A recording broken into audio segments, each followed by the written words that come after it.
Bismillahirrahmanirrahim. Assalamualaikum warahmatullahi wabarakatuh. Waalaikumsalam. Allahumma sholli ala sayyidina Muhammad ala sayyidina Muhammad. Alhamdulillah kita berjumpa lagi. Sekarang kami sedang berada di kediaman Ustaz Hussein Alatas. Di sini aja ada Ustaz Hasan Sajali, ada Andri Daud Siregar, kemudian juga ada Atep dan Hafiz Al-Floresi.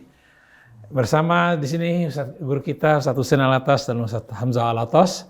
Kita ketemu lagi dalam acara Renungan di Bawah Naungan Al-Quran. Kali ini kita mengambil tema relevansi Al-Quran pada setiap masa dan tempat. Assalamualaikum Ustaz Hussein. Waalaikumsalam warahmatullahi wabarakatuh. Baik, kita mulai acara ini dengan membaca Al-Fatihah. A'udzu billahi minasy syaithanir rajim. Bismillahirrahmanirrahim. Alhamdulillahi rabbil alamin.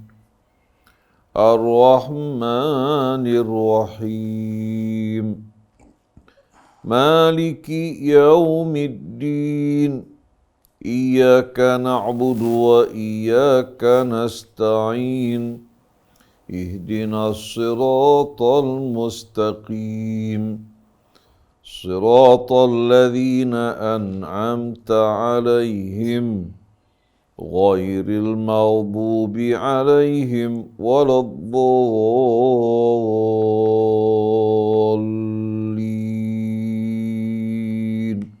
Alhamdulillah kita sudah baca Al-Fatihah. Allah mudahkan kita dalam memahami apa-apa yang diuraikan oleh guru-guru kita. Kepada Ustaz Hussein kami persilakan. A'udzu billahi minasy syaithanir rajim. Bismillahirrahmanirrahim. Alhamdulillahi rabbil alamin. Allahumma salli wa sallim wa barik ala abdika wa rasulika sayyidina wa nabiyyina Muhammadin wa alihi wa sahbihi wa sallim. Subhanaka la ilma lana illa ma 'allamtana. Innaka antal alimul hakim wa la hawla wa la quwwata illa billahil aliyyil azim. Rabbana zidna ilman wa alhiqna bis salihin. Allahumma atina min indika rahmah wa 'allimna min ladunka ilman nafi'a wa anfa'na bima 'allamtana. Amma ba'du, ikhwan akhwat yang dirahmati Allah Subhanahu wa taala. Ustaz Hamzah bin Attas Al-Attas, Muhammad Krisna, begitu pula Ustaz Abdul Hasan Asy-Syadzili, ada Andri Daud, Hafidh, Atep, seluruh kerabat kerja di studio, seluruh keluarga besar Rasid, seluruh kaum muslimin dan muslimat, seluruh keluarga besar umat manusia yang sedang menjalani ujian yang sama dalam kehidupan dunia ini. Semoga Allah Subhanahu wa taala membantu, membimbing kita untuk dapat menjalankan amanat Allah dengan sebaik-baiknya. Amin ya rabbal alamin. Tema kita pada pagi hari ini, Salahiyatul Islam atau Salahiyatul Quran likulli zamanin wa makan. Relevansi Al-Quran untuk setiap waktu, setiap masa, dan setiap tempat. Artinya Al-Quran tidak terbatas relevansinya hanya untuk masa turunnya atau pada masa kehidupan Nabi. Lalu pada masa berikutnya atau di tempat yang lain, Al-Quran tidak dapat diamalkan dan tidak dapat memberikan bimbingan petunjuk sebagaimana yang dijanjikan diterangkan Al-Quran. Tapi Al-Quran adalah kitab yang Allah turunkan bagi seluruh umat manusia. Kalau nabi-nabi dari Bani Israel, mereka diutus untuk kaum mereka. Sedangkan Allah Subhanahu wa taala menerangkan misi nabi kita dan kitab yang Allah turunkan. Wa ma arsalnaka illa kafatan linnas, kami tak mengutus engkau melainkan untuk seluruh umat manusia. Mengapa Al-Quran relevan, cocok untuk setiap masa dan setiap tempat?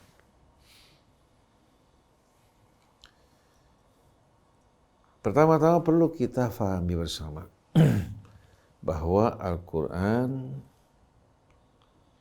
kitab yang Allah turunkan yang menjadi pedoman kita ini,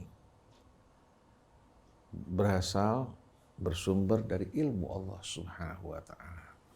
Dan ilmu Allah Subhanahu wa Ta'ala berbeda dengan ilmu pengetahuan manusia.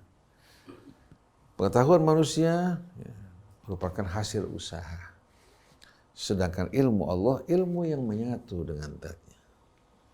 Yang tidak didahului kebodohan, yang tidak akan mengalami juga penurunan ilmunya, tapi ilmunya ilmu yang memang sempurna. Ilmu yang sama sekali bukan berasal dari kebodohan, ya, lalu menuju kesempurnaan, tapi ilmu Allah Subhanahu wa Ta'ala, ilmu yang benar-benar maha sempurna. Oleh karena itu, sebelum Allah menciptakan makhluknya dan setelah menciptakan makhluknya, ilmu Allah tidak bertambah. Ilmunya meliputi segala sesuatu, baik yang lalu, yang kini, maupun yang akan datang. Untuk memperjelas hal ini, kita bisa adakan satu perbandingan. Perumpamaan yang dapat kita fahami bersama. Saksikan apa-apa yang diciptakan, yang diproduk oleh manusia. Dan apa yang diciptakan oleh Allah Subhanahu wa Ta'ala. Kalau kita memperhatikan karya-karya manusia, selalu mengalami perkembangan bersama tumbuhnya ilmu pengetahuan manusia. Dahulu kita tidak membayangkan bahwa manusia itu akan dapat berkomunikasi langsung. Kita di Indonesia dapat berbicara menggunakan video call bersama teman kita yang berada di Amerika atau berada di Saudi Arabia. Dan ini bukan hanya terbatas untuk kalangan elit, tapi semua orang yang memiliki handphone yang sederhana, dia bisa berkomunikasi melalui video call dalam waktu yang sama. Dulu tidak terbayang sama sekali dalam benak kita. Walaupun dulu masih kecil, bisa nggak kira-kira kalau kita telepon, kita bisa melihat wajah orang yang berbicara pada kita. Itu baru Baru khayalan. Sekarang menjadi kenyataan. Dulu kita memiliki televisi, warnanya hitam putih. Kalau ingin berwarna, ada kaca pewarna yang diberikan. Ada warna hijau, warna merah, ya. Ada warna katakan biru untuk membuat ada warna pada apa yang kita saksikan. Di zaman dulu kalau kita nonton film Bonanza pada masa kanak-kanak, ya, televisinya menggunakan pelapis plastik yang berwarna hingga membuat kesannya seolah berwarna padahal tidak berwarna. Betul nggak? Dulu pada saat saya fotokopi, katakan sebuah kertas yang berwarna, hasil dari fotokopi tersebut, walaupun dia berwarna, tetap hitam putih. Tapi sekarang kita memiliki peralatan fotokopi yang bisa mengkopi gambar-gambar yang berwarna sesuai dengan warnanya. Lalu televisi yang tadi tidak berwarna mulai berwarna. Kemudian mulai sistemnya juga berkembang. Yang satu sistem, dua sistem, tiga sistem. Mengalami perkembangan dengan pesat itu pertumbuhan bersama pertumbuhan ilmu pengetahuan manusia tumbuh juga kemajuan dalam bidang karya-karya mereka. Nah, sekarang saya ingin bertanya, kita yang diciptakan Allah Subhanahu wa Ta'ala, kira-kira terlintas nggak dalam benak manusia untuk memodifikasi ciptaan Allah Subhanahu wa Ta'ala? Mungkin ada yang lebih sempurna lagi. Ada nggak kira-kira manusia yang siap untuk dirombak? Mata yang dua di depan, satu di belakang umpamanya. Ya. Kemudian juga organ-organ tubuhnya digantikan yang lebih canggih menurut mereka. Jaringan syarafnya, pembuluh darahnya, ototnya. Kalau ada orang mengatakan, gimana kalau Mas Atep saya gantikan yang lebih canggih lagi? Kira-kira kita siap nggak untuk menerima hal tersebut?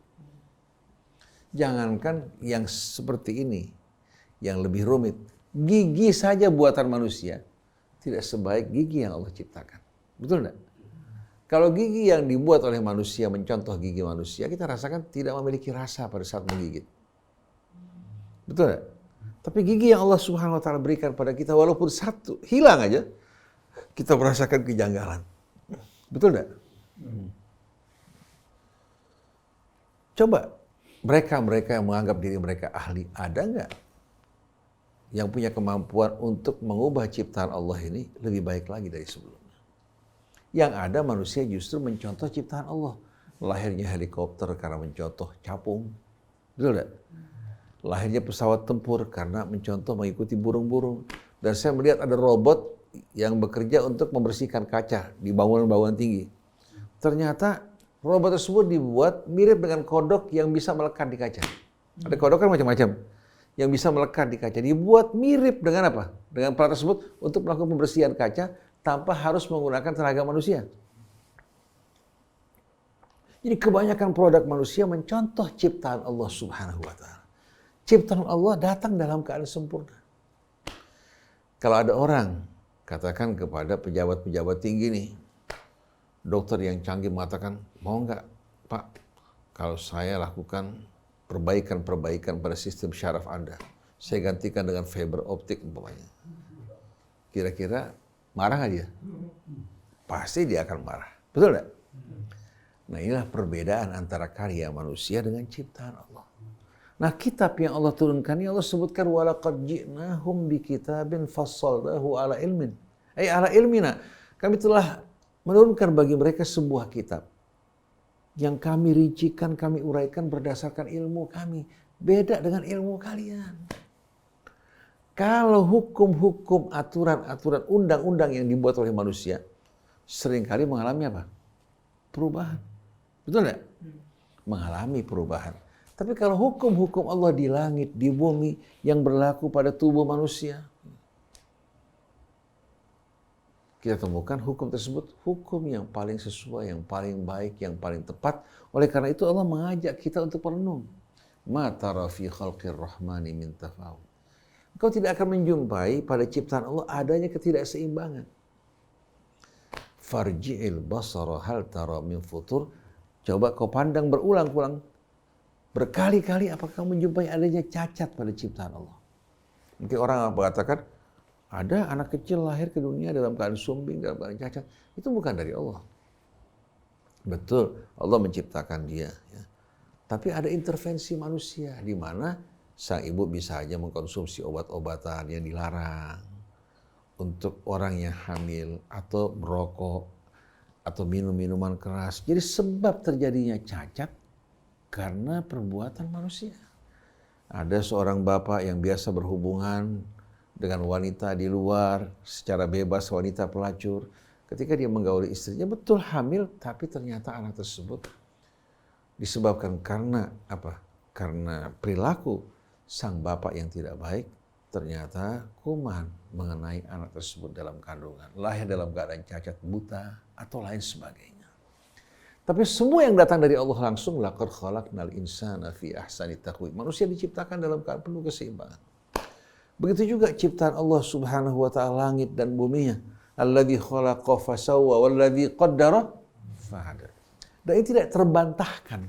Ini diakui oleh semua orang-orang yang berilmu yang datang dari Allah. Tidak ada satu yang sia-sia. Tidak ada satu yang sia-sia. Begitu diteliti, ternyata punya peran dalam menjaga keseimbangan alam raya. Dulu orang mencemohkan, kenapa ada usus buntu, kenapa harus ada? Ternyata, keberadaan usus buntu itu juga menjaga manusia, ya, menjaga sistem pencernaannya. Silakan tanya pada para ahli. Begitu juga ya, keberadaan tiroid, jadi sistem pengaman, ya, sistem pertahanan pertama bagi manusia. Semua yang diciptakan Allah memiliki peran. Adanya bulu pada hidung kita juga menjaga benda-benda asing yang berbahaya masuk lalu hidung kita, ada penangkalnya. Begitu juga bulu yang ada pada kuping kita. Wa kullu syai'in indahu bimiqdar, segala sesuatu semua yang datang dari sisi Allah bimiqdar, dengan ukuran. Lalu Allah mengajarkan kita untuk mempelajari ukuran tersebut. Lahirlah berbagai macam ilmu pengetahuan. Fisika, kimia, biologi, semua ini lahir dari apa? Dari hukum-hukum yang Allah Subhanahu wa Ta'ala tetapkan di alam raya ini. Kalau bukan karena hukum-hukum yang penuh keteraturan pada tubuh manusia, tidak mungkin lahir ilmu kedokteran. Betul nggak? Lahir nggak?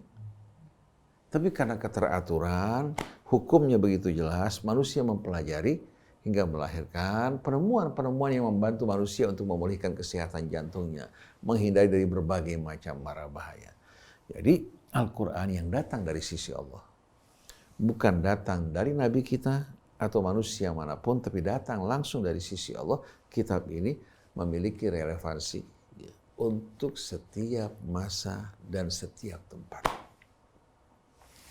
Lalu pertanyaannya, lalu bagaimana fikih manusia? Yang dikenal dengan fikih. Kata fikih dalam bahasa Arab adalah al-fahmu, pemahaman. Pemahaman.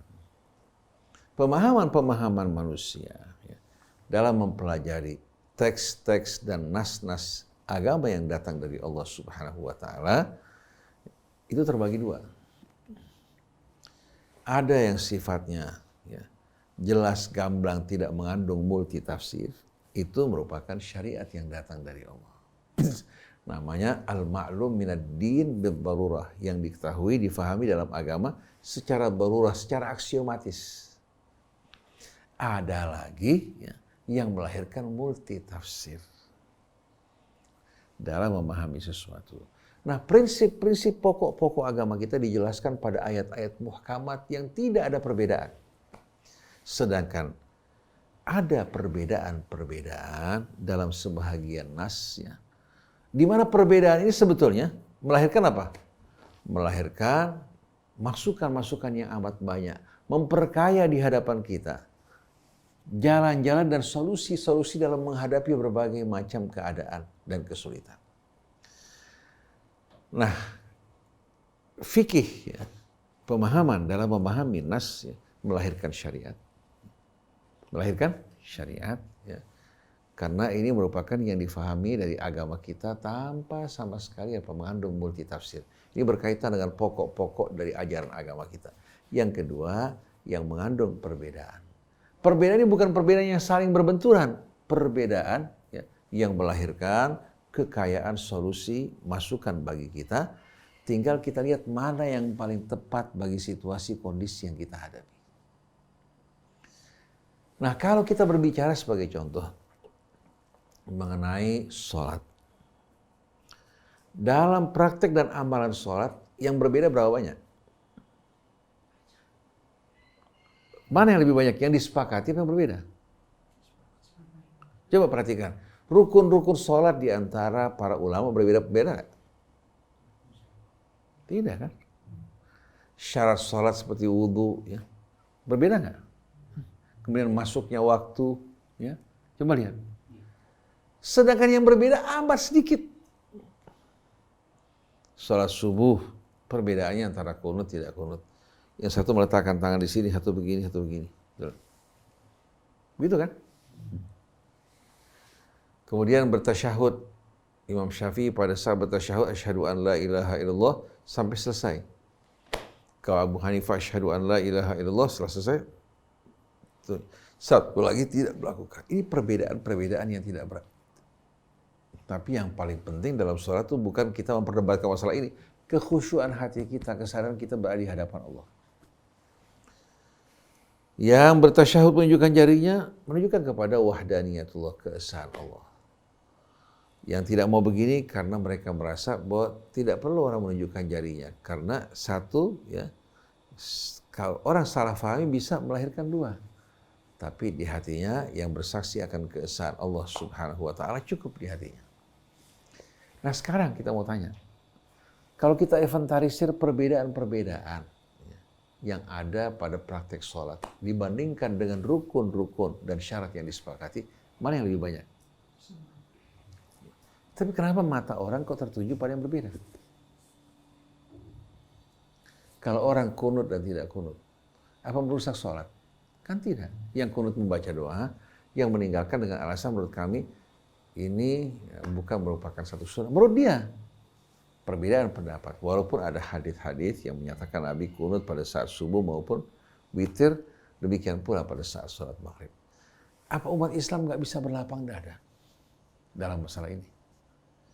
Kan kamu tahu yang kunut, yang menghakimi, yang menghisab bukan kamu.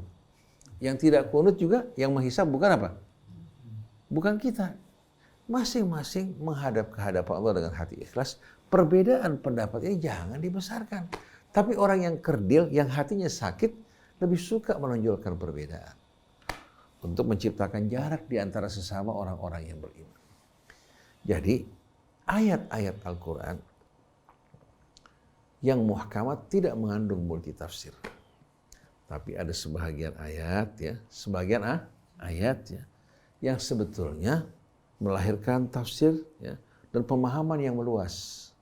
Ini sebetulnya merupakan rahmat dari Allah Subhanahu wa Ta'ala pada ayat-ayat yang berkaitan dengan hal ini untuk membantu kita menemukan solusi-solusi yang tepat yang kita hadapi. Karena yang dihadapi oleh saudara kita kemarin sama sekarang berbeda. Yang dihadapi oleh Nabi kita dan sahabatnya pada masa dulu berbeda dengan apa yang dihadapi sekarang. Oleh karena itu kita lihat, pada masa Nabi, pada masa sahabat, itu perekonomian kan terbatas pada beberapa aktivitas kegiatan ekonomi. Pertanian, peternakan, kemudian juga industri juga kecil-kecilan. Betul enggak? Sama perdagangan. Kalau sekarang, ekonomi berkembang dengan begitu pesat. Nah, kita sebagai seorang muslim membutuhkan jawaban yang tepat. Apa ini boleh, apa tidak boleh, apakah ini benar, apakah ini salah. Dengan sendirinya, kalau kita kembali kepada fikih-fikih klasik di masa lampau, pada masa itu belum ada kasus yang dihadapi saat ini. Masa kasus yang sekarang muncul yang tidak ada sebelumnya dijawab dengan fikih masa lampau?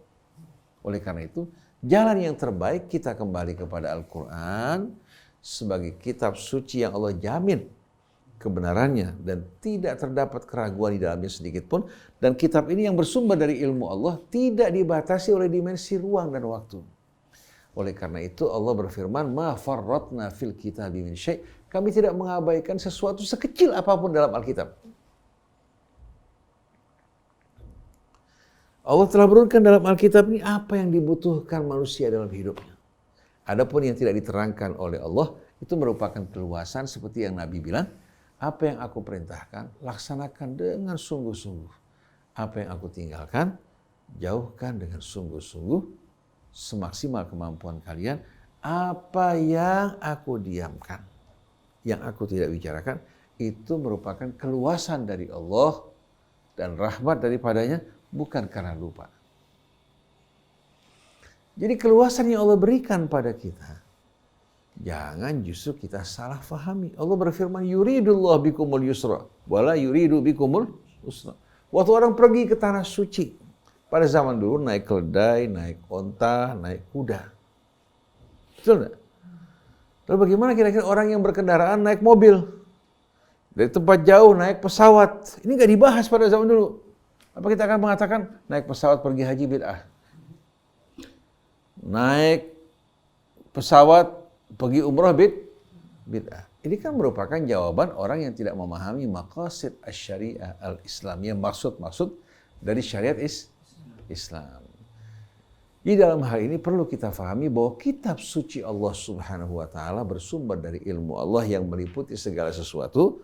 Oleh karena itu, dia tidak sama sekali tidak terikat oleh dimensi ruang maupun waktu. Berbeda dengan fikih dan pemahaman manusia. Imam Syafi'i yang hidup lebih dari 1000 tahun yang lampau. Begitu juga Abu Hanifah, Malik. Apa-apa yang difatwakan dan pendapat-pendapat yang mereka keluarkan disesuaikan dengan kondisi yang mereka hadapi. Tapi sayangnya yang di belakang ini berfanatik pada Imam Abu Hanifah, pada Syafi'i, pada Maliki, pada Hambali, melebihi loyalitas dan wala mereka kepada Allah, kepada Rasulnya maupun Islamnya. Tapi kalau di hatinya kepada Allah yang paling utama dan Rasulnya ada perbedaan pendapat, mereka akan berlapang dada. Jadi yang perlu perbaikan, yang perlu pengembangan adalah fikih yang tidak sesuai dengan tantangan zaman saat ini. Bukan hanya tidak mampu menjawab, bahkan terkadang menjadi beban buat umat ya, untuk bisa menjawab. Karena apa? Fikih-fikih tersebut begitu kuat, melahirkan fanatisme bagi para pengikutnya. Waktu mau ditinggalkan, digantikan dengan pendapat yang lebih sesuai dengan Quran dan situasi saat ini, ternyata apa? Mereka menolak. Jadi Al-Quran kitabun salihun likulli zaman, wa makan Quran kitab yang cocok untuk setiap masa dan setiap waktu karena dia bersumber dari ilmu Allah. Contohnya manusia, contohnya langit, bumi dan seluruh isinya diciptakan oleh Allah, tidak membutuhkan sama sekali modifikasi, perbaikan-perbaikan ya, atau digantikan dengan metode yang baru. Nah, saya ingat seorang dokter ahli internis. Setiap dokter itu punya kedokteran, internis katakan punya buku panduan, buku pegangan. Buku panduan, buku pegangan. Subhanallah. Itu setiap tahun, bahkan belum sampai setahun atau lebih, selalu terjadi perubahan-perubahan penelitian mereka. Perubahan-perubahan ya, yang mereka rubah. Karena penemuan-penemuan membuktikan bahwa apa? Bahwasanya ternyata ada ketidaksempurnaan pada apa? Pada keterangan mereka. Contoh, dulu katakan mereka mengkampanyekan seperti Lipitor, obat anti kolesterol.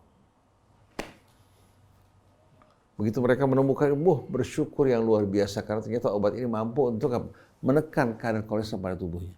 Ternyata ditemukan di belakang hari efek samping dan bahaya, menimbulkan kepikunan, meletuskan juga gula. Akhirnya di Jerman rakyat menuntut perusahaan tersebut untuk memberikan ganti rugi pada mereka yang menjadi korban-korban Lipitor. Perbuatan manusia, produk manusia akan ada efek-efek buruknya. Kalau onta sebagai kendaraan atau kuda, dia setelah dia makan, dia membuang kotorannya. Kotoran langsung diserap oleh bumi, bakteri pengurai menguraikannya. Betul enggak? Tapi limbah-limbah emisi karbon yang berasakan dari mobil mereka contohnya. Begitu juga plastik, limbah-limbah plastik, bumi tidak akan menguraikan. Karena apa? Karena tidak termasuk dalam apa? Dalam kategori yang bisa diuraikan oleh bakteri-bakteri pengurai. Itu limbah-limbah manusia, bukan limbah Allah kan? Tapi kalau limbah-limbah dari ciptaan Allah seperti kuda, kambing, dan lain sebagainya, begitu dia membuat kotorannya, ternyata kotorannya bermanfaat untuk apa? Untuk tanaman dan tumbuh-tumbuhan. Jadi dalam hal ini betul-betul harus kita sadari bahwa ilmu Allah, kitab Allah tidak sama dengan ilmu manusia. Demikian pula kitab yang berisikan pengetahuan manusia. Ini berasal dari ilmu Allah yang maha bijaksana, yang maha tahu, yang maha pengasih, lagi maha penyayang. Dan contoh begitu banyak dalam kehidupan kita, tapi sayang, sungguh sayang, kebanyakan manusia enggan untuk memahami dan mempelajari hal ini. Masalah perbudakan dan potong tangan gimana, Ustaz? Ada relevansi. Pada zaman dulu, ketika Nabi diutus, perbudakan sudah merajalela. Bahkan orang-orang Arab tuh mulai membeli budak setelah mereka berkunjung ke negara Romawi. Di mana di kerajaan Romawi kita saksikan banyak tuan-tuan memiliki budak. Akhirnya pedagang-pedagang dari Arab, mereka juga mulai mencontoh negara Romawi. Mereka mulai membeli budak untuk apa? Untuk membuktikan juga prestis mereka di tengah-tengah lingkungan keluarga mereka. Masyarakat kesukuan ini selalu berusaha untuk membanggakan diri. Nah, memelihara budak menunjukkan prestasi seseorang, juga kekayaannya dan kelebihannya. Begitu Nabi diutus, ini sudah berlangsung semuanya. Kalau Nabi mengatakan lepaskan budak kalian yang mereka beli dengan hartanya, berat nggak? Berat. Oleh karena itu, secara perlahan-lahan orang yang menarik sumpahnya ingin membebaskan apa yang diucapkan, melepaskan budak. Di samping memberikan makan orang miskin atau berpuasa. Begitu juga orang mendihar istrinya, mengatakan kamu haram bagi saya seperti ibu saya, dia wajib untuk juga melepaskan budak. Melepaskan budak. Jadi kita lihat ya, bagaimana melepaskan budak ini dijadikan sebagai sanksi bagi pelanggaran-pelanggaran yang dilakukan seseorang. Dengan membebaskan budak, ya, Allah Subhanahu wa Ta'ala apa? Allah bebaskan dari hukuman dan kesalahan yang dilakukan. Nah, begitu perbudakan berakhir, maka dengan sendirinya hukum tersebut apa? Juga masa berlakunya berakhir. Kecuali kalau muncul kasus yang serupa, maka hukum tersebut juga apa? Dilakukan dan diberlakukan. Jadi yang pertama-tama menciptakan perbudakan bukan Islam. Perbudakan datang dari mana? Dari luar, kemudian dicontoh oleh orang-orang Arab di sana. Kita kan tahu dulu Inggris sama Amerika masuk ke daerah kulit-kulit hitam, mengejar mereka, menawan mereka, dijadikan sebagai budak. Jadi mudah-mudahan betul-betul pada saat kita mendengarkan ceramah-ceramah, keterangan-keterangan, kita mampu membedakan mana yang menjadi syariat Allah, yang sifatnya pasti, mana yang merupakan pendapat-pendapat manusia. Nah, pendapat manusia yang paling baik untuk diterima, yang paling dekat dengan apa yang Allah terangkan dalam syariat. Begitu juga yang dinisbatkan kepada Nabi sebagai sunnahnya yang paling indah, yang paling baik, yang sejalan dengan Quran. Kalau yang lain, sisihkan, jangan sampai kita mengotori pemahaman kita, begitu pula amal kita dengan anggapan-anggapan yang salah. Wallahu a'lam. Selebihnya Ustaz Hamzah, Allah. Bismillahirrahmanirrahim. Allahumma shalli wa sallim ala sayyidina Muhammadin wa ala sayyidina Muhammad. Alhamdulillah, kita sudah dapat penerangan bagaimana tentang salahiyatul Quran fi zamanin wa makan. Relevansi Al-Quran yang merupakan syariat Allah Subhanahu wa Ta'ala, bimbingan dari Allah Subhanahu wa Ta'ala, tuntunan dari Allah Subhanahu wa Ta'ala untuk kehidupan kita yang pasti akan sesuai, ya, untuk kita di setiap zaman dan makan, di setiap zaman dan tempat. Ini artinya bagaimana, karena Al-Quran ini adalah seperti yang sudah disebutkan tadi, ini adalah merefleksikan ilmu Allah. Pasti Allah tahu, ya, bagaimana kebutuhan manusia, ya, baik di zaman Rasul ataupun sebelumnya, ya, zaman sahabat, tabi'in, zaman sekarang, ya, zaman yang sudah maju ilmu pengetahuan dan teknologi, maupun zaman yang akan datang. Pasti, ya, di sana Allah Subhanahu wa Ta'ala terapkan ketentuan-ketentuan dan bimbingannya ini sesuai dengan kehidupan kita. Tentang hal ini kita sudah yakin, ya. Akan tetapi dalam aplikasinya, ya, terkadang, ya, orang rancu antara membedakan syariat Allah yang ada di dalam Al-Quran dengan tadi pemahaman-pemahaman fikih, ya. Kalau apa yang ditetapkan di dalam Al-Quran, ya, itu sudah pasti, ya, akan sesuai, ya, dengan kebutuhan manusia, sesuai dengan apa yang harusnya dilakukan oleh manusia, ya, pasti akan sesuai. Termasuk tadi yang dilontarkan oleh Pak Krisna juga, bagaimana masalah hukum potong tangan. Ini jelas tentang hukum ini pun ditegaskan dalam Al-Quran, ya, dalam surah Al-Maidah, was-sariqu was-sariqatu faqta'u aydiyahuma nakalam minallah. Ya. Ini Allah Subhanahu wa Ta'ala tegaskan, ya, hukum ini jelas, ya, diterapkan bagi mereka yang mencuri, ya. Faqta'u aydiyahuma. Ya. Kata faqta'u di sini arti potonglah tangan keduanya. Ya, ini secara zahir, ya, itu arti dipotong memang tangannya. Ya. Ini tujuannya adalah nakala minallah. Ini sebagai pelajaran, sebagai suatu hukuman yang akan menimbulkan efek jera, ya. Dan juga bagi As-sariknya di sini ya kalimatnya juga bentuknya fi'il isim fa'il. Artinya bagi seorang yang menjadikan memang mencuri ini menjadi profesi dia. Ya. Bukan seorang yang karena kelaparan dia terpaksa mencuri. Ini dilihat jadi ya oleh hakim yang menegakkan hukum Islam ini akan dilihat. Karena nggak semua orang yang mencuri itu akan dipotong tangannya. Karena Allah Subhanahu wa taala tegas di sini bukan alladzi yasriq, tapi as-sariqu was-sariqatu, ini menunjukkan ini mencuri ini menjadi profesi dia, ya. Oleh karena itu di dalam riwayat-riwayat hadis juga diterangkan bagaimana batasannya, nilai pencurian tersebut harus minimal berapa, disebutkan ya. Yaitu batasan minimal yang barang yang dicuri yaitu rub'u dinar. Yaitu artinya itu 1/4 dinar. Kalau 1 dinar 4/4 gram emas. Ya, kalau harga 1 dinar itu 1 gram itu 1 juta, 4,5 juta. Ya, kalau 1/4-nya ya sekitar sejutaan lah gitu. Itu nilai minimalnya.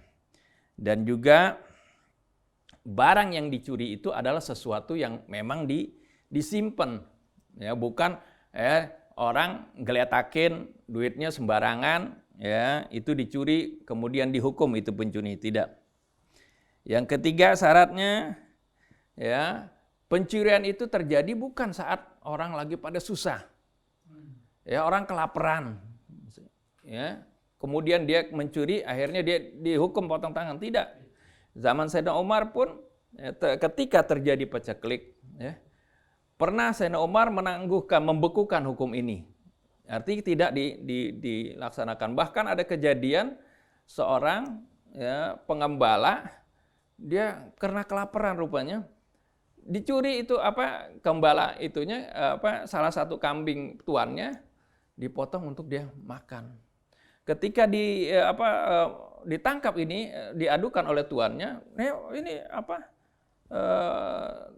pegawai saya ngambil ini, nggak taunya karena dia kelaparan, rupanya nggak diberikan dia itu nggak diberikan haknya sehingga dia terpaksa mencuri itu, nggak dihukum oleh Sayyidina Umar ini. Ini karena artinya dilihat kondisinya, jadi nggak sembarangan hukum Islam itu.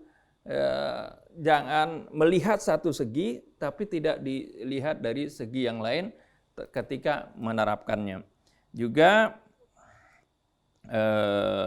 ya tentunya si pencurinya ini ketika mencuri dia adalah seorang baligh, akil, ya, bukan anak-anak, ya. Dan banyak arti pengecualian di dalam pelaksanaan pencurian itu. Dan dipotongnya juga ya ini jarinya seperti itu, ya, bukan potong sampai sini akhirnya orang nggak bisa bekerja sama sekali. Ini nakal, ada ketentuannya dari situ. Allah Subhanahu nakalam minallah. Nakalan itu artinya sesuatu hukuman yang akan membuat efek jerah bagi mereka yang tadi kalau udah terpenuhi misalnya. Jadi jangan hanya dilihat hukum Islam ini hanya potong tangannya aja. Bagaimana hukumah itu, arti pemerintah itu harus mensejahterakan dulu rakyatnya. Kalau rakyatnya terpenuhi makannya, sandangnya, pangannya, kemudian kalau dia masih juga mencuri, ini keterlaluan kan. Nah, orang yang seperti ini nih yang mencuri, apalagi kalau pencurian itu merugikan rakyat, itu kan artinya itu sesuatu perbuatan yang keterlaluan, dan ini adalah ada sesuatu yang rusak di dalam jiwanya, dan ini yang harus diperbaiki. Nah, itu sebenarnya hukum Islam seperti itu. Dan berikutnya juga bagaimana sering orang mengatakan bahwasanya hukum Islam ini tidak bisa diterapkan di zaman sekarang. Banyak hukum yang tidak bisa diterapkan di zaman sekarang. Tidak relevan lagi, ya. Seperti misalnya dalam hukum waris misalnya, atau dalam misalnya masalah zakat itu tidak bisa mengakomodir perekonomian sekarang misalnya. Ini ketika ya, orang yang melihat ini menganggap hukum Islam tidak relevan karena dia melihatnya dianggap semua apa yang ada di fikih itu, ya, di kitab fikih klasik itu dianggap semuanya itu syariat. Padahal itu adalah pemahaman. Ya, terkadang ya, apa yang ada di dalam pemahaman tersebut masih relevan, ada yang tidak, sudah tidak relevan seperti itu. Ya, seperti kita maklum, ya, jadi kita bukan mengecam para ulama-ulama ahli fikih di zaman-zaman yang terdahulu. Ya, mereka sudah berijtihad pada masanya, pada zamannya sesuai dengan kondisi yang mereka lihat, seperti itu. Ketika seperti dalam masalah zakat, ya, sering diaplikasikan sampai sekarang katanya bahwasanya yang dikeluarkan dari zakat itu ma yuqtat, sesuatu yang jadi bahan pokok makanan, bahan makanan. Ya, itu pemahaman kita fikih 1000 tahun yang lalu seperti itu, atau 1200 tahun atau 1300 tahun yang lalu. Ini mau diterapkan di masa sekarang. Ya tentu pemahaman seperti ini tidak bisa mengadop kondisi ekonomi sekarang. Kalau kita mengambil referensinya dari firman Allah Subhanahu wa taala yang memerintahkan agar supaya kita menginfakkan apa saja yang kita upayakan. Ya, seperti yang Allah Subhanahu wa taala sebutkan, ya ayyuhalladzina amanu anfiqu min khairi ma kasabtum wa mimma akhrajna lakum minal ardh. Wahai orang-orang yang beriman, infakkanlah dari min thayyibati ma kasabtum, dari segala sesuatu yang baik yang kalian hasilkan, yang kalian usahakan. Ini mencakup hasil usaha semuanya. Jadi lihat kalimat Al-Qur'an walaupun sedikit ini akan menjangkau berbagai aktivitas perekonomian yang dihasilkan oleh manusia. Min thayyibati ma kasabtum, dari segala sesuatu yang baik yang kalian hasilkan. Ini mencakup semua ya transaksi ekonomi zaman sekarang, yaitu yang bergerak di bidang jasa, ya, profesi dan sebagainya masuk di sini. Wa mimma akhrajna lakum minal ardh, dan apa yang kami keluarkan dari bumi. Nah, ini semuanya hasil tambang, semuanya masuk di sana. Jadi enggak seperti dulu hanya emas dan perak saja ya yang dikeluarkan, ya, tapi nanti di sini ada nikel, ada uranium, ada batu bara, minyak, semuanya itu ada kewajiban untuk dizakatkan. Inilah yang harusnya kita pandang. Syariat ini adalah yang datang dari Allah Subhanahu wa taala. Adapun fikih itu ya sifatnya kondisional, situasional, berbeda dengan apa yang dikemukakan oleh Allah dalam Al-Qur'an. Itu lintas zaman, lintas tempat, dalam berbagai hal. Nanti mungkin contoh-contohnya bisa kita uraikan satu persatu nanti dan kita tanyakan, diskusikan dengan Ustaz Husain. Bismillahirrahmanirrahim. Kalau seandainya kita mau merenung, bertafakur, dalam hidup ini banyak contoh-contoh ya, yang mengungkap di hadapan kita bahwasannya ilmu Allah, kitab suci Al-Quran yang Allah turunkan sebagai pedoman hidup kita, berbeda dengan pengetahuan dan hasil-hasil penelitian manusia. Karena ilmu yang ada pada manusia juga merupakan karunia Allah Subhanahu wa taala, tapi penuh dengan keterbatasan. Penuh dengan keterbatasan. Oleh karena itu tidak ada manusia yang serba tahu. Serba tahu, pasti dia membutuhkan dalam kehidupan dia dengan pengetahuan yang dimiliki orang lain. Petani bercocok tanam menyediakan pertanian, tapi kan dia butuh pada apa? Pada orang lain. Betul enggak? Bahkan petani beras, padi, dia butuh kepada orang yang bertani, yang menjual labu siam, menjual bawang, menjual cabai, betul enggak? Begitu juga pedagang yang menjual cita untuk berpakaian, mereka butuh penjahit yang menjahit pakaian mereka. Penjahitnya membutuhkan juga bahan hasil apa? Produk orang lain. Jadi kita lihat bagaimana manusia saling membutuhkan, tapi kalau Allah Subhanahu wa taala Maha Kaya. Dan dia bahkan yang mengurus seluruh makhluknya.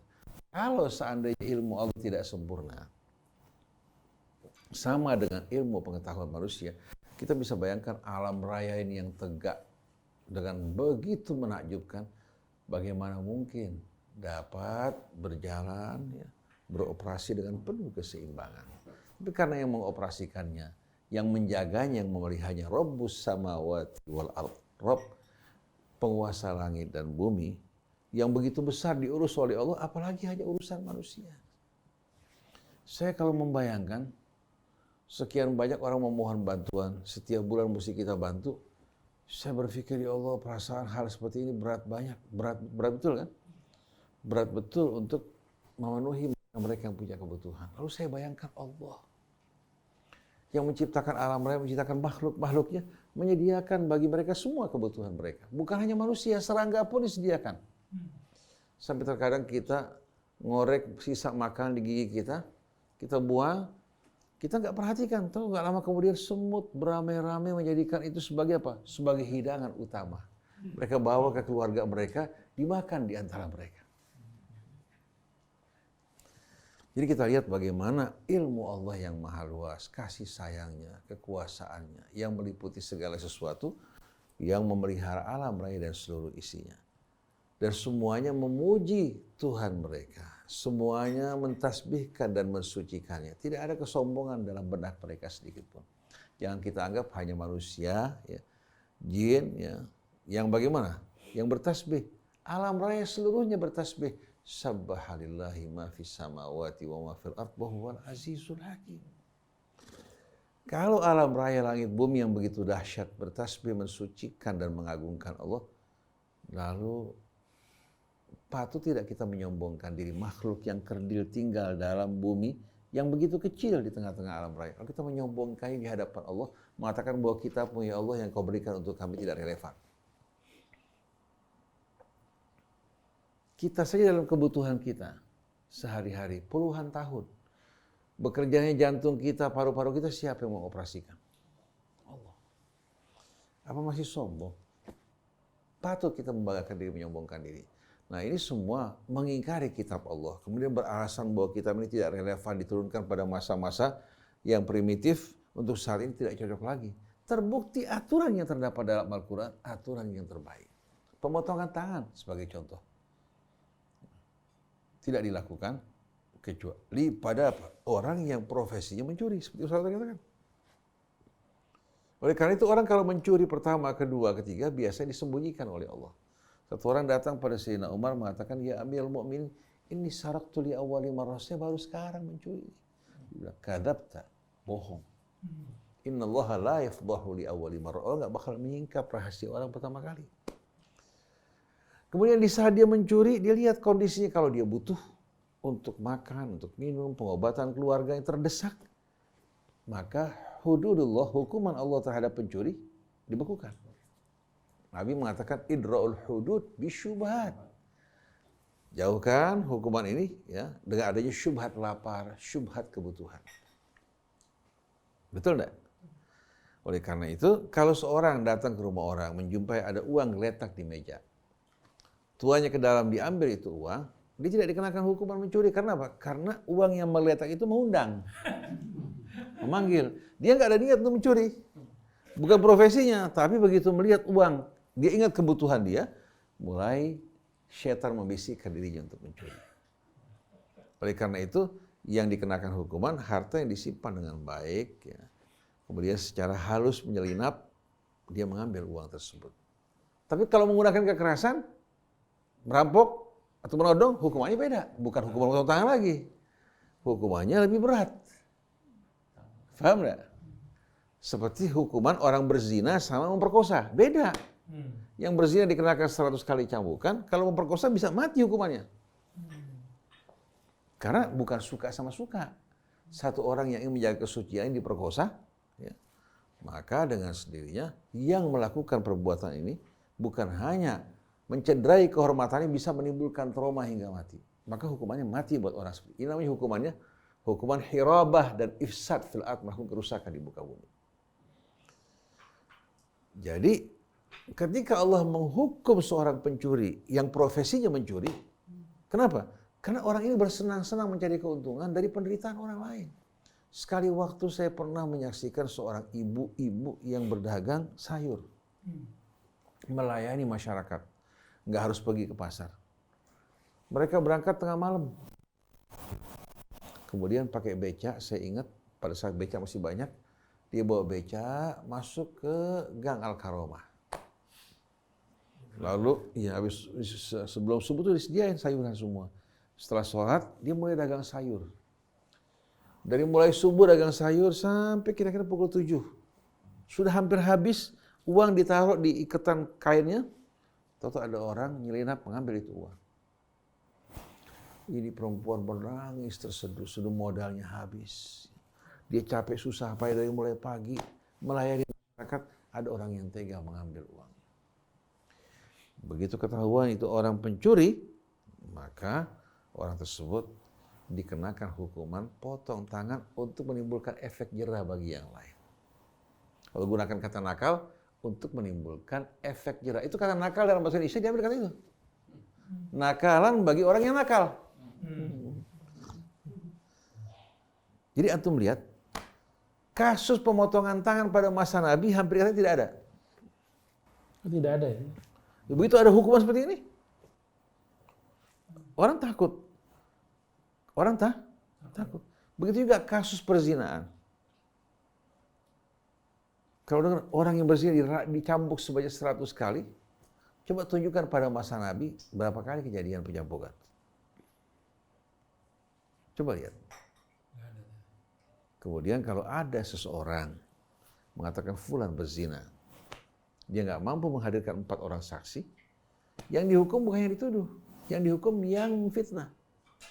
Dikenakan 80 kali cambukan sebagai hukuman.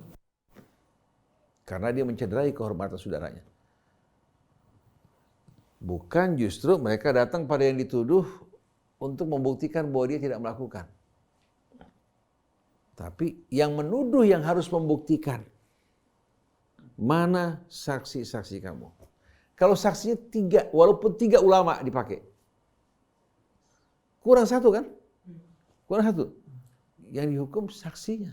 3 orang dikenakan masing-masing. 80 kali cambukan sama yang menuduh. Hikmah apa yang bisa diambil dari? Artinya apa? Allah begitu ingin menjaga kehormatan seseorang. Kalau saat dia berdosa betul-betul, dia antara dia dengan Allah. Jadi kalau orang berdosa sembunyi-sembunyi, berarti kan masih punya malu. Dia nggak mengundang orang. Tapi kalau orang berzina sampai disaksikan 4 orang, ini jelas-jelasan bukan hanya berzina tujuannya. Tujuannya ngajak-ngajak. Mengkampanyekan perbuatan maksiat. Betul tidak? Oleh karena itu pada zaman dulu kalau orang melihat seorang berzina, dia tutup mulut, dia berikan nasihat, ya fulan ittaqillah. Sekarang rahasia kamu hanya saya yang tahu dengan Allah. Bagaimana kalau orang lain semua tahu rahasia kamu? Saya tidak akan berbicara, tidak akan bercerita, tapi saya harap kamu bertobat dari perbuatan kamu. Tapi kalau diceritakan, dia bakal bilang apa? Udah kepalang basah sekalian aja, nyelam. Betul enggak? Ntar tobatnya borongan. Tiap orang kan punya kehormatan. Allah itu tidak haus untuk menyiksa hambanya. Tapi Allah menyukai hamba-hamba yang bertobat. Nah kalau dilecehkan, dicederai kehormatannya, bagaimana kira-kira Mas Kristen? Kira-kira membuka jalan nggak buat dia untuk kembali pada Allah? Memperbaiki namanya kan tidak. Kecuali kalau kejahatan yang dilakukan bukan kejahatan pribadi. Bukan domainnya domain pribadi. Domain publik yang membahayakan, beresiko, maka pada saat itu kita nggak biarkan. Contohnya, dia berencana membunuh orang. Mempersiapkan rencana, kita tahu, kita beritahukan pada apa? Yang bersangkutan agak berhati-hati, yang berwajib untuk mengawasi. Tidak mengatakan kita nggak boleh buka kejelekan orang. Ini melakukan tindakan, iya. Atau ada orang bertanya sama kita, Ustadz, saya ingin bekerja sama dengan seseorang. Ustadz kenal nggak orangnya? Siapa fulan? Kita tahu perilakunya nggak jujur, nggak amanah. Kita nggak boleh puji-puji dia. Orangnya baik, jujur. Akhirnya kita nyerumuskan, kita harus bilang apa adanya. Seorang datang, mau melamar seorang wanita, nanya sama kita, Ustadz kenal nggak laki-lakinya? Kalau kita tahu baik, katakan baik. Kalau tidak baik, katakan yang saya tahu fulan begini. Itu bukan riba. Bukan riba. Karena tujuannya untuk menyelamatkan orang atau mendukung seorang yang baik dan soleh. Jadi kita lihat Islam dalam Al-Quran beda dengan fikih. Fikih terkadang kaku, hanya tahu mengatakan hitam putih. Nggak ada sentuhan sama sekali.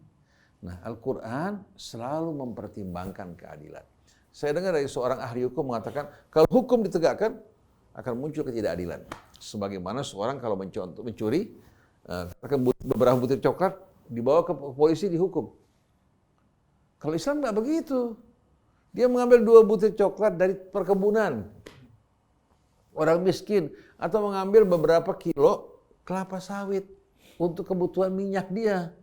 Dihukum. Yang dihukum bukan yang mengambil. Para pengusaha perkebunan yang dihukum karena tidak perlu terhadap lingkungannya. Jadi kalau hukum potong tangan diberlakukan, sebetulnya masyarakat banyak nggak kena hukuman. Yang kena konglomerat, koruptor. Cuma mereka menakuti masyarakat supaya hukuman jangan jatuh ke mereka. Sebetulnya kalau masyarakat awam kebanyakan bebas dari hukuman. Yang kena para koruptor, para konglomerat. Pejabat yang berkolaborasi dengan mereka. Jadi kalau kita lihat, sebetulnya yang membuat orang takut terhadap hukum Allah adalah mereka-mereka yang terbiasa melakukan pelanggaran, lalu menakut-nakuti.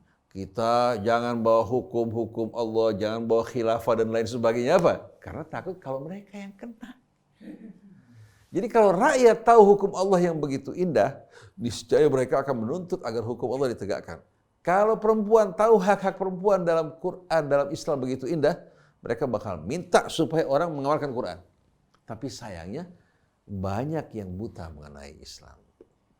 Oleh karena itu, mengembalikan semua persoalan kita kembali kepada Al-Quran itu merupakan satu keharusan.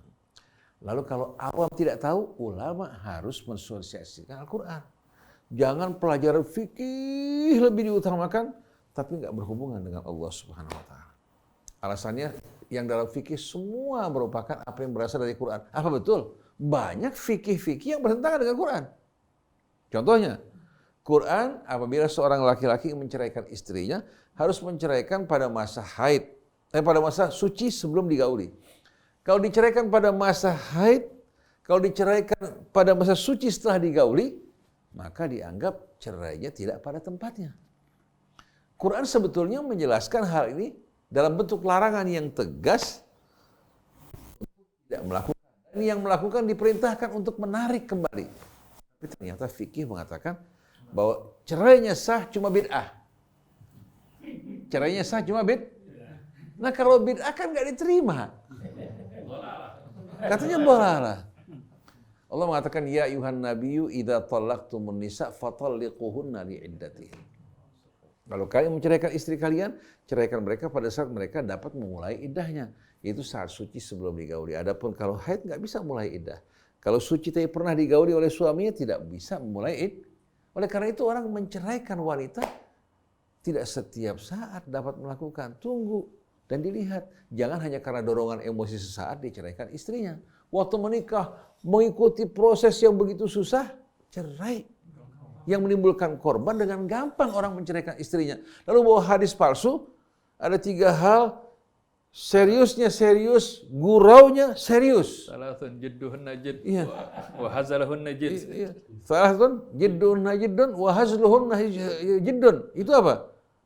An-nikah, wa talaq, wa ruju'. Antum bayangkan coba, masa agama menganggap orang main-main sebagai hal yang serius? Berarti kalau anak kecil main-mainan jadi suami-suamian, Pengantin-pengantinan. iya, kak jatuh dong. Jadi kalau kita lihat banyak persoalan yang kita lihat dalam pendapat-pendapat fikih tidak sesuai. Contoh yang lain, seorang laki-laki kalau mabuk menceraikan istrinya dianggap jatuh cerainya. Alasannya apa? Sebagai hukuman buat laki-laki. Kok yang dihukum laki-laki, yang jadi korban perempuan? Perempuan istri sama anaknya gimana? Ini suami masih cinta sama istrinya, istri cinta sama suaminya. Kesalahan suami mabuk, hukum suaminya karena mabuk, jangan dihukum istri sama anaknya dong. Mereka yang mengeluarkan hukum ini mengatakan bahwa sebetulnya tidak jatuh karena dia tidak sadar waktu mengeluarkan ucapan dia. Tapi sebagai peringatan hukuman buat orang yang mabuk, dianggap jatuh cerainya. Antum bayangkan coba. Jadi marilah bersama-sama kita kembali kepada Al-Quran dan kita harus memahami mana yang pendapat manusia yang tidak sakral, yang tidak permanen dengan hukum dan syariat Allah yang permanen. Seringkali terjadi keracuan di tengah masyarakat. Mereka beranggapan fikih itu adalah syariat. Sehingga ada yang ngomong katanya hukum sekarang, hukum positif lebih baik dari hukum Islam, dari syariat Islam. Karena yang dilihat fikih itu dibandingkan fikih. Betul. Padahal syariat Allah pasti akan sesuai dengan kondisi zaman. Dan fikih-fikih terkadang terikat dengan apa? Dengan emosi apa? Dengan emosi mufti yang memberikan fatwa. Jadi tidak murni, terbawa emosinya. Akhirnya hukum tersebut tidak lagi betul-betul murni sebagaimana yang datang dari Allah Subhanahu wa taala. Beda dengan apa yang datang dari sisi Allah. Jadi kita harapkan kepada umat ini untuk betul-betul ya, berjalan ala bayyinah di bawah cahaya dan penerangan seperti sahabat Nabi. Dan ulama-ulama menjalankan tugasnya menerangkan Al-Quran, tapi jumlah yang menerangkan Al-Quran sedikit. Tempat tahfidz Quran, membaca Al-Quran, tahsinnya banyak. Tapi sayang mereka hanya mentahsin, membaca dengan baik, menghafal, tapi tidak diterangkan isinya. Kalau mereka ingin memahami hukum, mereka kembali kepada buku-buku fikih yang dikarang oleh ulama mereka. Nah, ulama-ulama mereka ada yang bermadzhab Syafi'i, Maliki, Hambali, Hanafi, akhirnya umatnya juga berpecah belah. Tapi kalau Quran sebagai kitab sucinya menjadi rujukan, ulama juga mengarahkan orang kepada Al-Quran. Kalau ada perbedaan pendapat, dia mengalah karena ini bukan hukum Allah Ta'ala, tapi pendapat manusia, umat akan bersatu. Maka mulai saat ini kita ingatkan, jangan Anda mau dibuli. Dibuli, dimanfaatkan, dieksploitir oleh sebagian kalangan yang tidak takut pada Allah Subhanahu wa taala. Nabi menyampaikan Al-Quran, begitu juga para ulama. Ya ayyuhar rasul, balligh ma unzila ilaika min rabbik, wa in lam taf'al fama ballaghta risalata. Wahai Rasul, sampaikan apa yang diturunkan Allah kepadamu. Kalau kamu tidak melakukan, berarti kamu tidak menyampaikan risalah Allah. Nah, masa ulama merasa lebih mulia dari Rasul? Rasulullah mengajarkan menyampaikan Quran, ulamanya tidak mau membacakan ayat-ayat Allah. Padahal Nabi mengatakan ballighu anni walau sampaikan dari aku walaupun satu ayat, bukan walau hadis. Bukan walau fiqih, tapi ballighu anni walau ayat. Jadi kita harapkan insya Allah kajian kita berikutnya juga masih sama dengan contoh-contoh yang banyak insya Allah untuk menerangkan relevansi hukum-hukum yang terdapat dalam Al-Quran untuk setiap masa dan zaman, berbeda dengan hukum-hukum yang berasal dari pemahaman manusia sesuai dengan situasi kondisi yang mereka hadapi. Subhanakallahumma bihamdik, asyhadu an la ilaha illa anta astaghfiruka wa atubu ilaik. Wal afu minkum, wassalamualaikum warahmatullahi wabarakatuh. Waalaikumsalam warahmatullahi wabarakatuh. Alhamdulillah, terima kasih Ustaz Husin atas menarik sekali uraiannya. Jadi tadi adalah relevansi Al-Quran pada setiap masa dan tempat. Terima kasih atas perhatian Anda semuanya. Kita insya Allah akan jumpa lagi pada pekan depan. Saya Muhammad Krishna, Yusuf Bangkit, kemudian Fahri, dan Anis Mu'alim mohon pamit. Wabillahi taufiq wal hidayah. Wassalamualaikum warahmatullahi wabarakatuh. Waalaikumsalam.